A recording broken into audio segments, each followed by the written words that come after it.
네, 믿음방패TV 함용식입니다. 이제 다음 주면은 베트남에서 제2차 미북 정상회담이 열리죠. 많은 분들이 걱정을 하세요. 김정은은 비핵화를 할 생각이 없는데 그거는 뭐 세상이 다 아는 사실인데 트럼프가 이번에도 김정은의 살라미 전략에 넘어가서 뭐 혹시 종전선언을 해줄 수도 있다거나 많은 걱정을 하세요. 특히 최근에 이 걱정이 증폭된 계기가 있었는데 며칠 전에 트럼프가 기자회견에서 그런 말을 했잖아요. 김정은이가 핵과 미사일 실험만 안 하면은 나는 거기에 만족한다. 뭐 정확한 멘트는 나는 뭐 북한이 핵 그리고 미사일 실험을 안 하길 원할 뿐이다. 이렇게 말을 했지 않습니까? 이 트럼프의 멘트에 대해서 언론들이 아주 그냥 난리가 났습니다. 그죠? 많은 분들이 걱정을 하세요. 트럼프가 이번에도 김정은은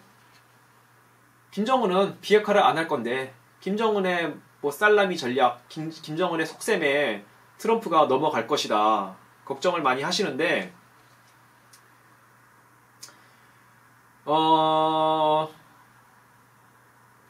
이거 오늘 좀 얘기할 게 많은데요. 일단은 우리가 기본적인 자세를 좀 올바른 마음가짐을 가질 필요가 있습니다. 뭐냐? 우리나라 국민들이 비핵화를 할 의지가 없지 않습니까? 이 대한민국 국민들이 저 종북 좌파 문재인 정권을 뽑아줬고 문재인 정권은 북한하고 중국하고 붙어 먹어서 비핵화를 할 의지가 없고 한미동맹을 흔들고 북한하고 붙어 먹지 않습니까? 그리고 근본적으로 따지자면은 대한민국 국민들 자체가 비핵화 의지가 없고요.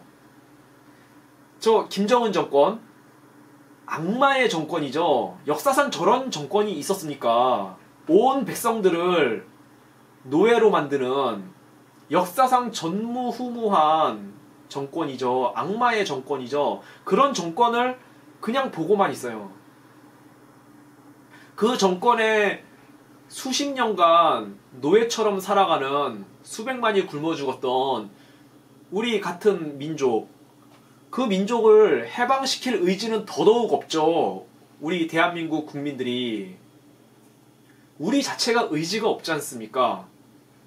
김정은 정권을 드러낸다거나 나아가 김정은과 전쟁을 벌여서라도 북한 백성들을 해방시킬 그런 의지가 없지 않습니까? 비핵화시킬 의지도 없고. 그런데 우리가 어떻게 트럼프한테 야 너가 좀 알아서 비핵화 해줘라 이렇게 요구할 수 있느냐 이거예요. 우리가 그럴 자격이 없지 않습니까? 솔직히 말해서. 그거를 우리가 기본적인 마음가짐으로 좀 알고 있어야 되고요. 우리들 스스로가. 그리고 근데 우리가 트럼프에 대해서 한 가지 알아야 될 게 뭐냐면요. 트럼프는 절대 자신의 그 마음속 중심에 갖고 있는 전략을 겉으로 드러내는 사람이 아닙니다. 그리고 트럼프가 김정은한테 홀랑 속아 넘어갈 그럴 인물이 아니고요. 트럼프 자체가. 트럼프는 시진핑을 지금 굴복시키려고 하는 그런 인물인데 시진핑을 지금 손안에 쥐고 흔들고 있지 않습니까? 그런 인물이 어떻게 김정은 정도에게 농락당할 수가 있느냐 이거예요. 그걸 우리가 정확하게 알아야 돼요.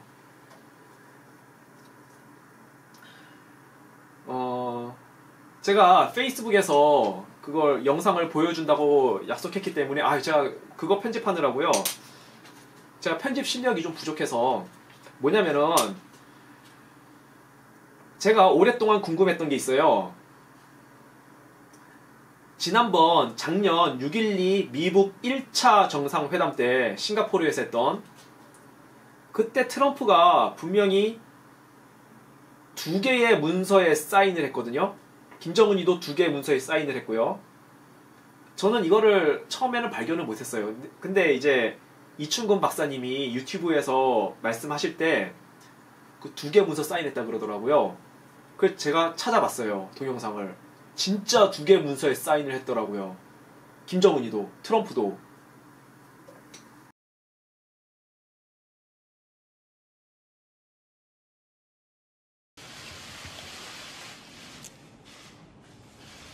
Okay.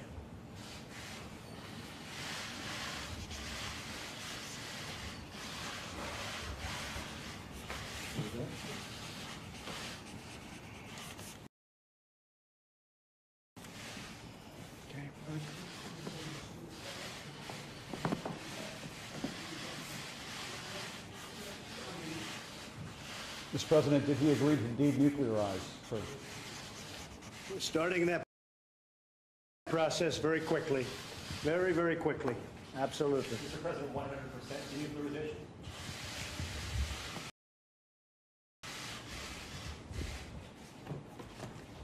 Did you talk about auto warm beer, sir?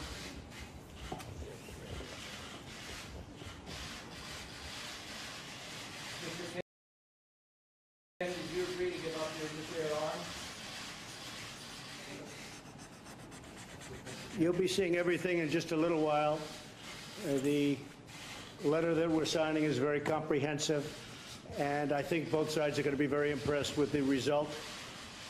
A lot of goodwill went into this, a lot of work, a lot of preparation. I want to thank everybody on both sides, Secretary Pompeo and all of his counterparts. They were absolutely fantastic. 네, 조금 후에 우리가 서명한 자, 그 중에 하나는 우리가 다 알고 있는 협의문이죠. 4개 조항이 나와 있는, 우리가 다 알고 있는 그 협의문입니다. 그럼 나머지 하나는 뭐냐? 비밀 협의문이죠. 비밀 협의문. 외부에 공개하지 않고 트럼프 정부의 그 소수, 그리고 김정은하고 그렇게 둘만 알고 있는, 트럼프하고 김정은만 알고 있는 비밀 협의문이죠. 그러면 그 비밀 협의문에 두 사람이 사인한 그 내용은 뭘까? 뭐 그거를 제가 뭐 알아낼 방법도 없고 능력도 없는데, 근데 이제 지금쯤에는 제가 거의 90% 확신을 합니다. 아, 이런 내용이 들어갔겠구나. 뭐냐? 요 몇 달간 6.12 정상회담 이후에 근 한 8개월 지났죠? 지난 8개월간 트럼프가 줄곧 했던 얘기가 있어요. 첫 번째, 북한은 더 이상 핵과 미사일 실험을 하지 않는다. 두 번째, 대북 경제 제재는 계속 이어진다. 요 2가지를 트럼프가 끊임없이 얘기하고 있습니다. 끊임없이. 그죠? 한 수십 번 얘기했을 거예요.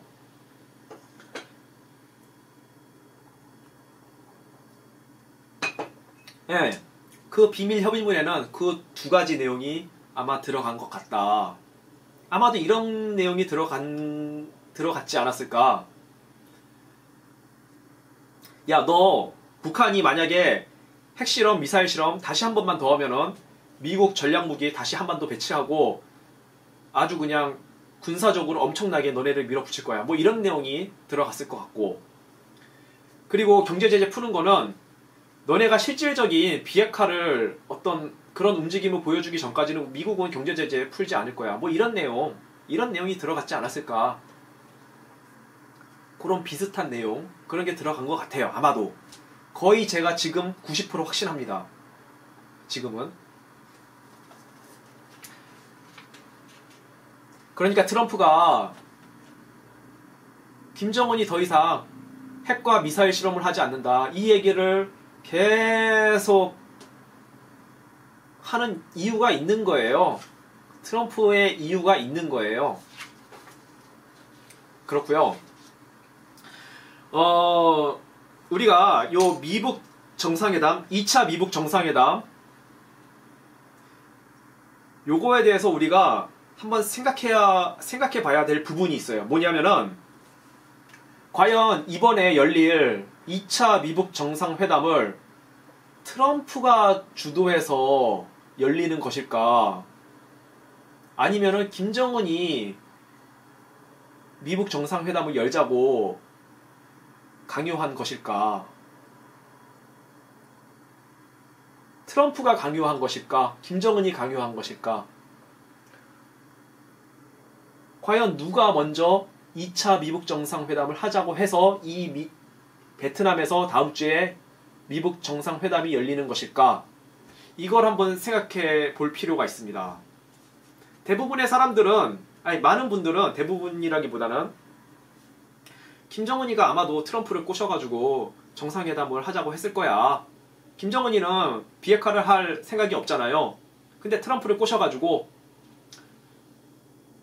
자기가 트럼프를 잘 꼬셔서 살라미 전략으로 가는데 뭐 그렇게 하면서 트럼프 잘 구슬려서 종전 선언을 얻어낸다거나 나아가 뭐 개성공단 재개라든가 금강산 관광 재개라든가 이런 걸 얻어낼 생각으로 김정은이 트럼프를 강하게 끌어당긴 거다. 많은 분들이 그렇게 생각하세요. 아닙니다. 왜 아니냐? 왜 아니냐? 과연 누가 2차 미북 정상회담을 하자고 끌어당겼을까? 이거를 알아내려면은 그동안 있었던 최근 몇 달간 북한과 미국 사이에 있었던 일련의 사건들을 이렇게 논리적으로 쭉 살펴볼 필요가 있어요. 그걸 한번 살펴보죠. 작년 10월 24일 날 존 볼턴이 러시아에 방문합니다. 요 기사 보면은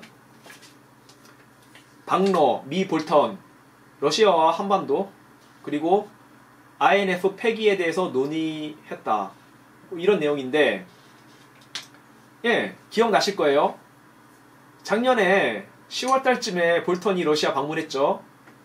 INF, 중거리 핵미사일 협정, 그거를 뭐 폐기하느냐 마느냐, 그거를 논의하러 러시아 방문한다고 했었습니다. 근데 그때 INF 그거만 얘기한 게 아니에요. 북한에 대해서도 분명히 얘기했습니다. 왜 그러냐?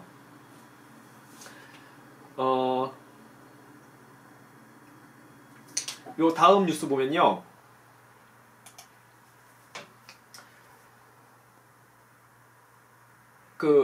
볼턴이 러시아 방문했을 때가 10월 23일, 22일 그때쯤이에요. 10월 22일, 23일 그때쯤이고, 그 비슷한 무렵에 10월 23일 날 최선희가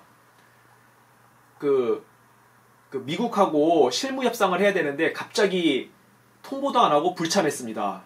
그때 오스트리아에서 무슨 실무 협상을 하기로 했었는데 그 내용을 보시면은 미북 23일 실무 협상에 북한 최선희 부상 불참. 박스친데 기사 내용 보시면은 미국과 북한이 지난 23일 실무 협상을 개최하기로 합의했지만 북한이 당일 현장에 나오지 않은 것으로 알려졌다. 이게 오스트리아에서 실무 협상을 하기로 했던 건데 갑자기 불참한 거예요. 북한 쪽에서. 북한 쪽에서 뭔가 불안하니까 불참한 겁니다. 뭔가 잘 풀리지 않으니까. 미국은 계속, 트럼프는 계속 김정은이를 테이블로 끌어당기려고 그렇게 하고 있는데 북한이 뭔가 불안했던 거예요. 자, 다음 기사를 보시면은 뭐냐면은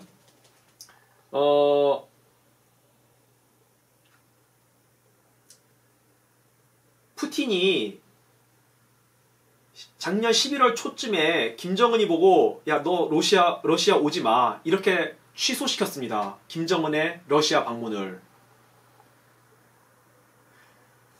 자, 푸틴, 김정은 정상회담 올해 개최 무산. 그러니까 이 전달 10월 22일인가 23일쯤에 있었던 존 볼턴이 러시아를 방문했던 그 일, 그게 INF 협정 문제뿐만이 아니라 북한 문제를 의논하기 위해서도 볼턴이 러시아에 방문했던 거예요. 그리고 나서 바로 푸틴이 김정은한테 야 러시아 오지 마, 우리나라 오지 마 취소시켰지 않습니까? 아마 그런 뭔가를 이제 북한 쪽에서 감지했기 때문에 최선희가 갑자기 불참을 한 것 같습니다. 자, 그리고 그 다음에 아주 의미심장한 사건이 벌어집니다. 이게 11월 초에 있었던 일이고 11월 말쯤에 가면은 푸틴이 갑자기 흑해에 있는 그 크림반도 동쪽에 바로 옆에 있는 케르치 해협을 봉쇄합니다. 기억나실 거예요. 자, 러시아, 우크라이나 해군 선박 세척 나포 긴장 고조. 이게 작년 11월 말쯤에 있었던 일입니다. 푸틴이 거기를 봉쇄했어요. 케르치 해협을. 이게 무슨 의미입니까? 우리의 상상력과 추리력을 이제 발동시켜야 됩니다. 무슨 의미겠습니까? 이거죠. 이거죠. 푸틴이 나 이제 북한 문제에서 손 뗄게. 근데 트럼프야, 나 북한 문제에서 손 뗄게. 근데 여기 흑해, 여기는 내 구역이다. 요 크림반도는 내 땅이야. 여긴 러시아 땅이야. 그건 좀 인정해줘. 그겁니다. 푸틴은 아주 늙은 여우 같은 놈이에요. 먹이가 발생하면은, 먹이가 보이면은 그거를 잽싸게 낚아채는 그런 놈이에요. 그리고 상대방이 약점이 보이면은 거기를 또 잽싸게 파고들고.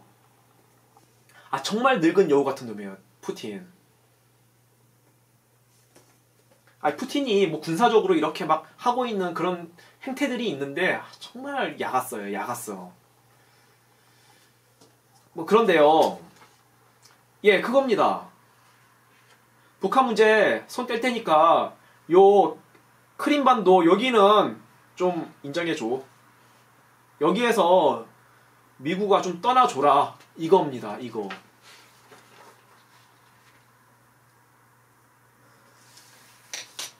자, 김정은이 불안해지죠. 러시아가 자기하고 자꾸 멀어지려 그러니까. 그래서 이 다음에 벌어진 일이 김영철이 갑자기 미국을 방문하기로 했는데 작년 11월 말쯤에. 근데 그거를 갑자기 취소시킵니다. 북한 김영철, 트럼프 면담 거절에 뉴욕 회담 취소.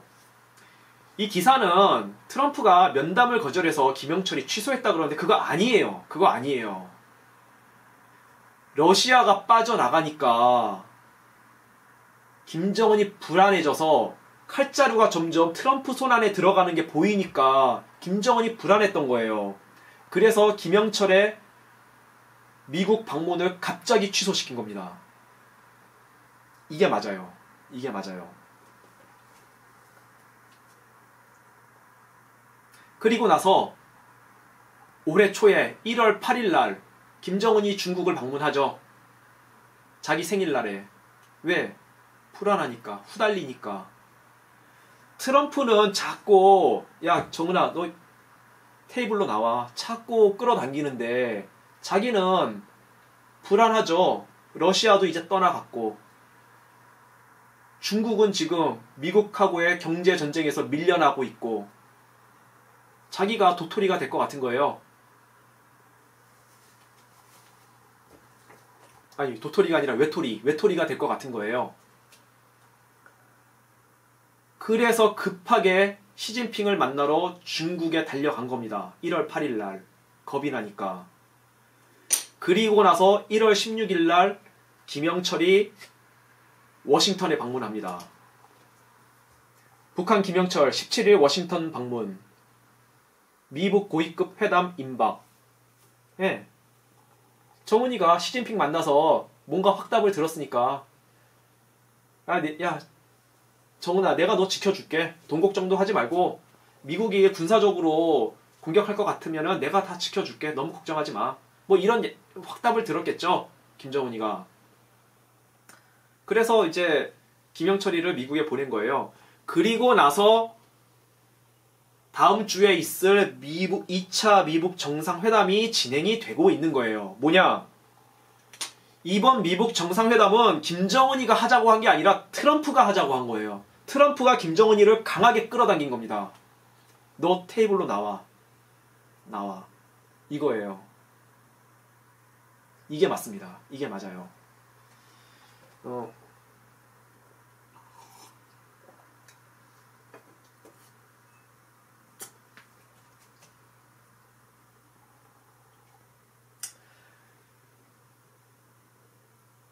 무슨 얘기를 하려고 그랬는데 그러니까 트럼프라는 인물을 정말 겉으로 보이는 그 모습만 보고 판단을 하면 안 되고요. 트럼프는 정말 머리가 좋은 인물이에요.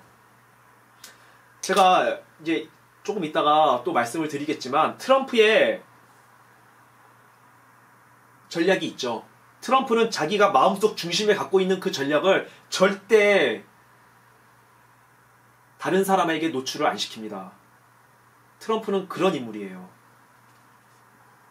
자신의 본심, 자기가 마음속 중심에 갖고 있는 진짜 전략, 그거를 노출 안 시킵니다. 그걸 알아야 되고요. 그러니까 물론 트럼프의 전략대로 모든 게 다 흘러가지는 않겠죠. 트럼프가 뭐 신이 아니잖아요. 트럼프도 인간인데 이 역사의 전략은 하나님이 쥐고 계신데 하나님의 뜻대로 흘러가죠. 이 역사는. 근데 하나님이 트럼프라는 인물을 지금 들어서 쓰고 있고요.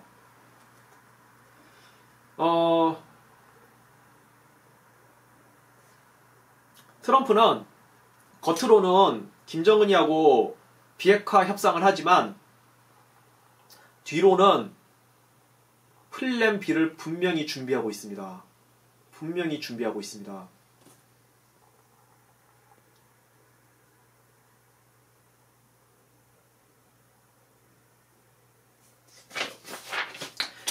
이제 다음 뉴스 보면요. 뉴스가 아니라 이제 그림인데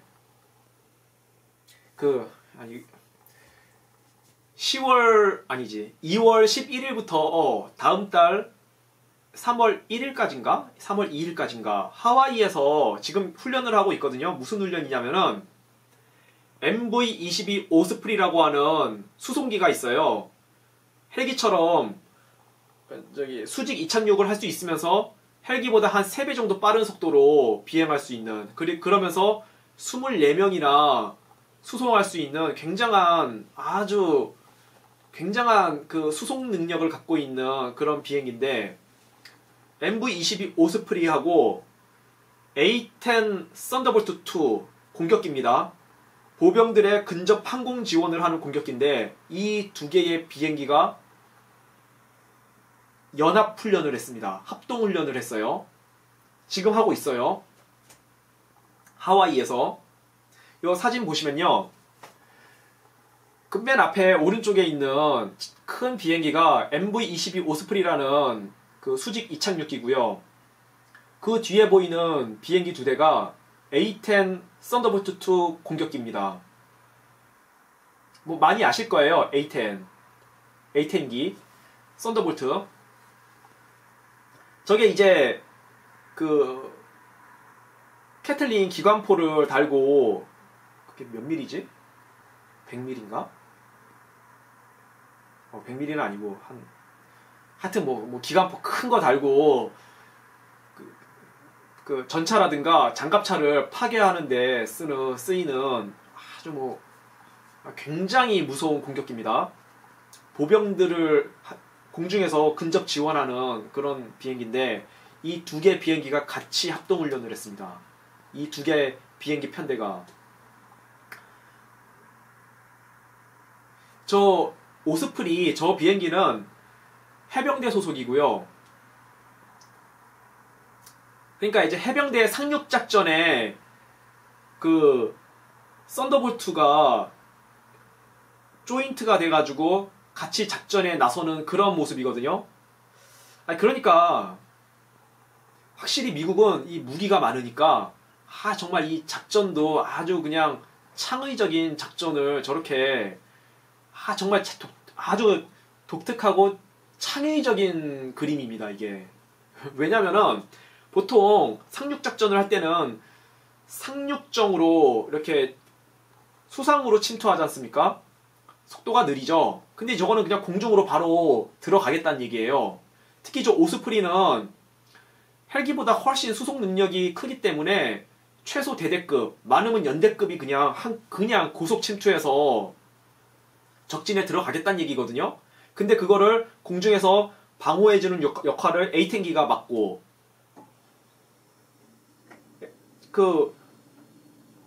북한에 뭐 전차부대라든가 기계화 부대가 몰려오면 그거를 이제 공중에서 막아주는 그런 역할을 이제 하겠다는 그런 건데,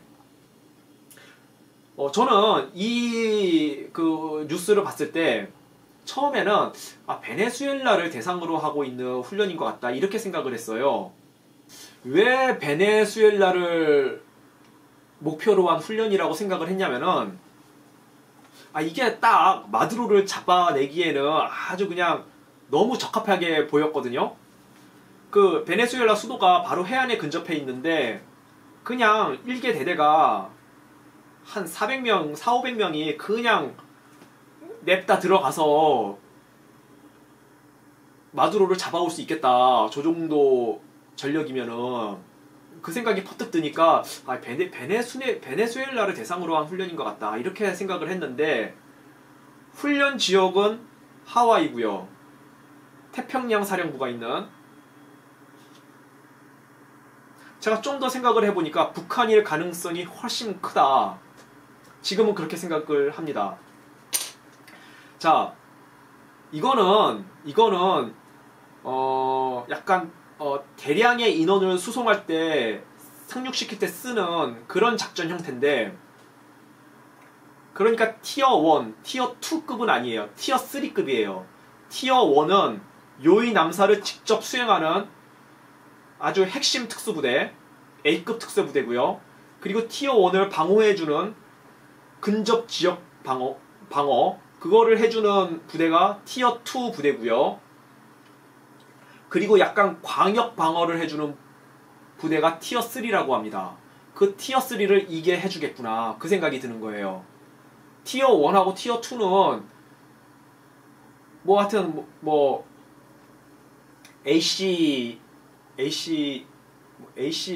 하여튼 그 수송기로 들어가서 고속 침투해서 이제 그게 요의 남살이나 핵무기 탈취라든가 김정은을 암살하는 용도로, 암살할 목적으로 티어 1, 티어 2가 그렇게 소수가 들어가고요. 티어 3도 분명히 고속 침투해야 됩니다. 티어 3는, 티어 1하고 티어 2가 공중으로 고속 침투해서 들어가는데, 티어 3가 해상 침투한다는 건 말이 안 되잖아요. 시간이 안 맞잖아요, 시간이. 근데 이거면은 티어 3가 들어가겠구나. 똑같이 티어 1하고 티어 3하고 티어 2하고 같은 시간에 같이 고속 침투할 수 있겠구나, 그 생각이 듭니다. 이거 북한을 대상으로 한 훈련이다. 김정은을 대상으로 한 훈련이다. 네. 이거 말고도 이미 올해 초에요. 괌에는 그 B-52H 전략 폭격기죠. 그 B-52H 편대를 괌에 전진 배치시켰고요. 하와이에는 B-2 스텔스 폭격기, 그거를 전진 배치시켰습니다. 3대나. 그리고 그 B-2 스텔스 폭격기 3대를 장기간 머물면서 정비하고 관리하는 인원을 200명이나 하와이로 배치시켰어요. 거기 장기 주둔시키겠다는 뜻이에요. 그리고 지금 세부적인 훈련을, 이렇게 상륙작전을 하는 훈련을 이렇게 또 하고 있는 겁니다. 세부적인 훈련들을. 자, 트럼프는 분명히 겉으로는 김정은이하고 만나서 비핵화 협상을 하고 있는데요. 그 비핵화 협상이 결렬될 가능성이 많다는 것을 트럼프는 알고 있는 거예요. 트럼프 알고 있어요. 그러니까 뒤에서는 보이지 않게 조용히 플랜 B를 준비하고 있는 겁니다.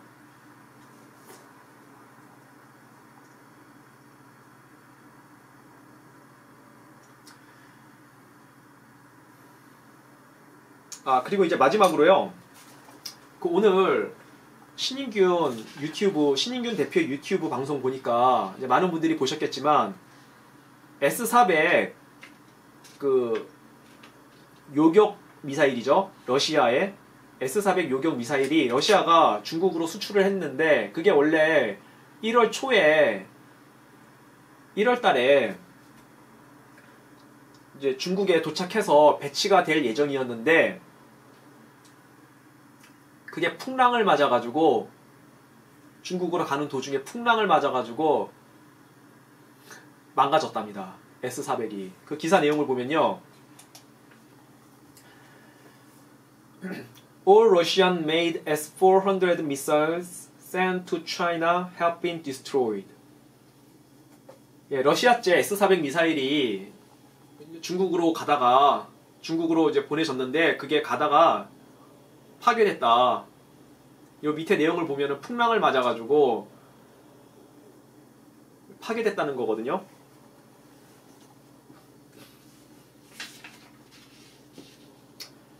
이거 굉장히 중요한 내용일 수가 있습니다. 우리나라에 물론 굉장히 아주 좋은 소식이고요. 굉장히 좋은 소식이고요. 어쩌면은 이 뉴스는 한반도의 운명에 직접적인 영향을 미치는 어떤 운명적인 사건일 수가 있다. S-400이 중국으로 가다가 풍랑에 맞아가지고 파괴된 이 사건. 한반도의 운명에 굉장히 중요한 사건일 수 있다. 왜냐면요. 이 S-400은 탐지거리가 700km입니다. 레이더 탐지거리가. 중요한 것은 그 700km 안에서는 스텔스기를 탐지해낼 수가 있어요. 물론 스텔스기를 요격하기는 좀 힘들어요. 원거리에 있는 거는. 가까운 데 있는 거는 스텔스기도 요격할 수 있다 그래요.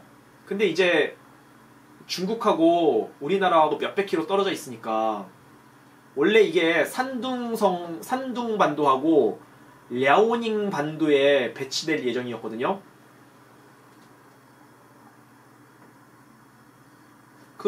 한번 지도를 보시면요. 자, 위에 빨간색 표시해 놓은 데가 랴오닝 반도고요. 뿔쑥 나와 있죠. 그리고 밑에 빨간색이 산둥 반도입니다. 그리고 저 파란색 선을 그어 놓은 곳은 700km 되는 범위가 저렇게 된다는 거고요. 제가 이제 파란색으로 이렇게 대략 칠해 놨잖아요. 저렇게는 다 S-400 탐지에 완전히 노출된다. 완전히 탐지가 된다. 촘촘하게. 근데 지금 저게 중국으로 가다가 박살난 겁니다. 이게 무슨 의미가 있냐면요. 자, 만약에 S-400이 예정대로 중국의 저 랴오닝 반도하고 산둥 반도에 배치가 됐었다면은 미국의 군사 작전에 대북 군사 옵션에 굉장히 큰 장애물이 발생하는 거예요. 왜냐면은 저게 스텔스기를 탐지할 수 있단 말입니다. 물론 요격은 못해요. 좀 머니까. 근데 그 탐지할 수 있다는 게 굉장히 중요해요. 왜 그러냐면은 대북 군사 옵션의 핵심은 뭐냐? 대북 군사 옵션의 핵심은 최초 공격 때 기습으로 들어가서 북한의 핵미사일을 제일 먼저 무력화시켜야 된다. 다른 거 아니에요. 뭐 대공 방어망 이거를 먼저 해체시켜야 되는 게 아니라 미군 비행기가 스텔스기가 들어가서 최초로 임무를 수행해야 할 첫 번째 목표는 북한 핵미사일입니다. 그것부터 먼저 무력화시켜야 됩니다. 근데 기습으로 들어가야 돼요. 김정은이 예상 못할 때. 그렇게 못하면은 김정은이 미국의 공격이 시작됐구나. 이거를 아는 순간 미사일 부대에 연락해서 반격을 할 수가 있죠. 핵미사일로. 그러면은 그렇기 때문에 핵을 갖고 있는 나라에 대한 군사 공격은 굉장히 힘든 거예요. 굉장히 까다로워요. 근데 현재 미국은 북한의 핵미사일을 상당히 막아낼 수 있는 무기체계가 현재 지금 마련이 돼 가고 있습니다. 바로 스텔스기입니다. F-35, B-2. 이 공격 체계가 거의 지금 완성이 돼 가고 있어요. 예, 제가 보니까 거의 완성이 돼 가고 있어요. 그 전술 체계를 미국이 거의 지금 완성해 가고 있는 시점인 것 같아요. 근데 만약에 저 S-400이 예정대로 배치가 되면은 중국이 김정은에게 연락을 해 줄 거 아닙니까? 야, F-35 떴다. B-2 떴다. 준비해라. 알려줄 거 아닙니까? 그러면 기습 공격이 안 되죠.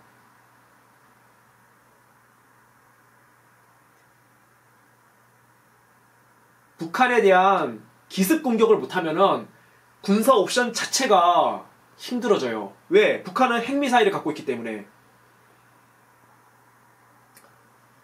굉장히 중요합니다. 이거 굉장히 중요해요. 근데 저게 지금 중국으로 가다가 박살났습니다. 풍랑을 맞아서 박살난 거예요. 저는 이거가 하나님께서 이 사건에 개입하신 것일 수가 있다. 그런 느낌이 굉장히 강하게 들고요. 그래서 이게 원래는 올해 안에 다 배치되기로 했는데 이게 2020년 내년으로 연기됐습니다. 그렇다면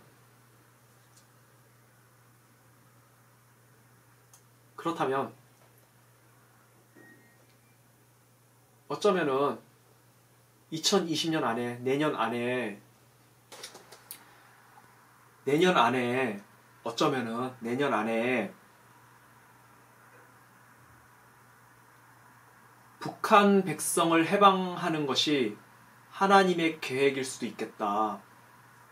네, 그런 생각이 강하게 듭니다. 우리가 솔직해져야 됩니다. 현실을 인정해야 돼요. 북한을 비핵화시키려면요,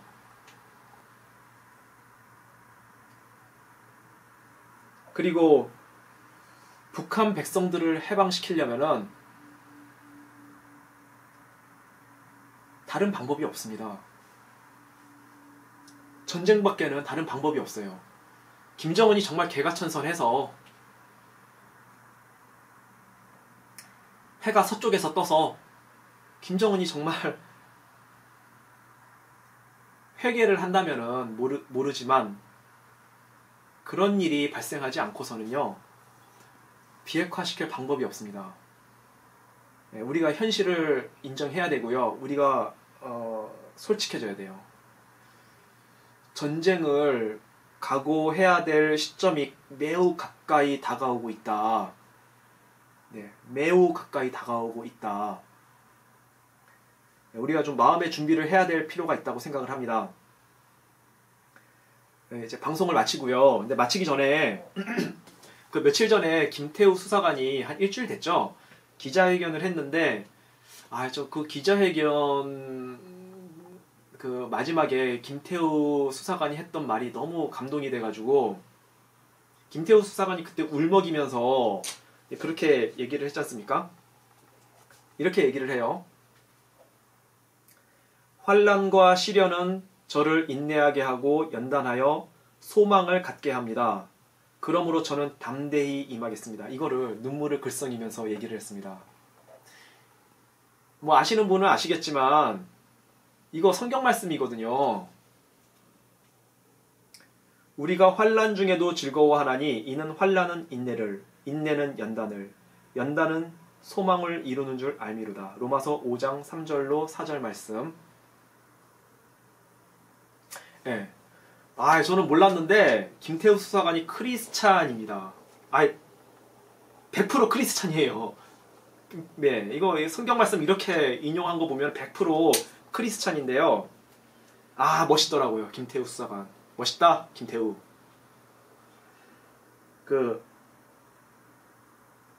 김태우 수사관이 끝까지 용기를 잃지 말고 담대함을 갖고 끝까지 싸울 수 있도록 우리 예수 그리스도의 이름으로 기도하실 수 있는 분들 다 같이 기도해 주셨으면 좋겠고요. 또 신의 한수 유튜브 방송에 가면은 김태우 수사관 그 방송이 있는데 거기 보니까 계좌번호도 이렇게 나와 있더라고요. 금전력이 필요하죠. 돈이 필요하죠. 지금 변호사 고용해서 정부하고 싸워야 되니까, 그리고 지금 직장도 없으니까 금전적으로도 또 많이 도와주시면 좋을 것 같아요. 네. 하여튼 이제 앞으로 이 나라가 잠깐 위기를 겪겠지만 그러나 이 나라의 미래는 굉장히 밝다. 저는 그렇게 믿습니다. 감사합니다.